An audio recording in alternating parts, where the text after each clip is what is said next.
نحمدہ ونصلی علی رسولہ الکریم اما بعد فاعوذ باللہ من الشیطان الرجیم بسم اللہ الرحمن الرحیم۔ سامعین محترم، قوموں کی زندگی میں بعض دن اس قدر اہمیت کے حامل ہوتے ہیں کہ ان کا تذکرہ دلوں کو ایمانی جوش و خروش سے بھرپور کر دیتا ہے۔ پاکستان کی تاریخ میں 14 اگست کا دن ایسی ہی اہمیت کا حامل ہے۔ 14 اگست محض ایک دن ہی نہیں بلکہ تحریک پاکستان کے مجاہدین کے بے مثال جذبے اور قربانی کا پیغام بھی ہے۔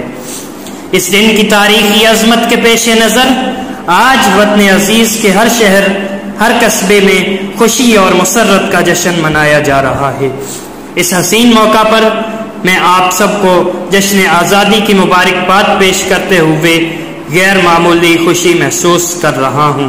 مبارک ہو تمہیں یہ جشن آزادی، مبارک ہو، مبارک ہو تمہیں یہ جشن آزادی، مبارک ہو، خوشی سے ہو گئی ہے ہر دل کی آبادی، مبارک ہو۔ سامعین محترم، یوم آزادی کا لفظ زبان سے ادا ہوتے ہی تحریک پاکستان کے ولولہ انگیز دور کی یاد تازہ ہو جاتی ہے۔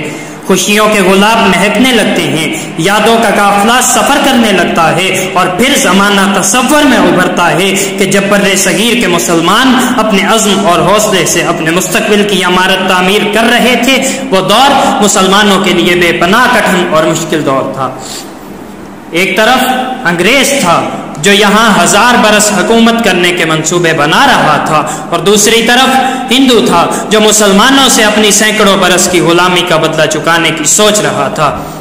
ان کے علاوہ ایسے کم اندیش مسلمان بھی تھے جو نظریہ اسلام سے منہ موڑ کر ہندو سے تعاون کر رہے تھے۔ غرض یہ کہ چاروں طرف مسلم دشمنی کی تاریکیاں چھائی ہوئی تھیں۔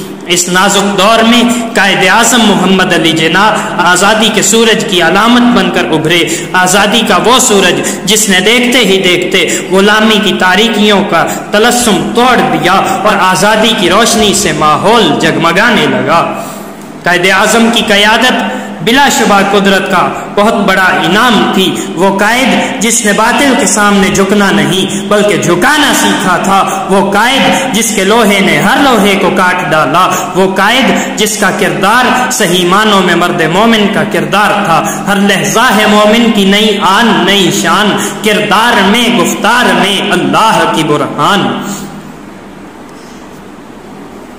حاضرین محترم، قائد اعظم نے ملت اسلامیہ کی یوں ناخدائی کی کہ قوم نے صدیوں کا فاصلہ برسوں میں طے کر لیا، اور پھر 14 اگست 1947 کو چشم فلک نے یہ ایمان افروز منظر دیکھا کہ انگریزوں کا اقتدار حرف غلط کی طرح مٹ چکا تھا، اور ہندو سامراج مسلم دشمنی میں ناکام ہو کر اپنے زخم چاٹ رہا تھا۔ ہمارا محبوب قائد اپنے تمام حریفوں کو شکست فاش دے چکا تھا، اور دنیا پاکستان کے وجود کو سلام عقیدت پیش کر رہی تھی۔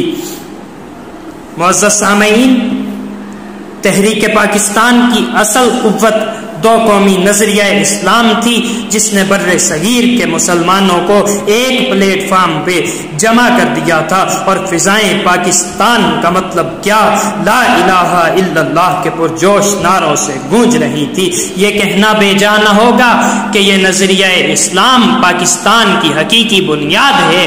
اسی لیے اگر ہم چاہتے ہیں کہ پاکستان ہر لحاظ سے سربلند اور خوشحال ہو تو ہمیں اس کی نظریاتی بنیادوں کو مضبوط بنانا ہوگا۔ اسلام اس ملک کا مقدر بھی ہے اور اس کے تابندہ مستقبل کی ضمانت بھی ہے۔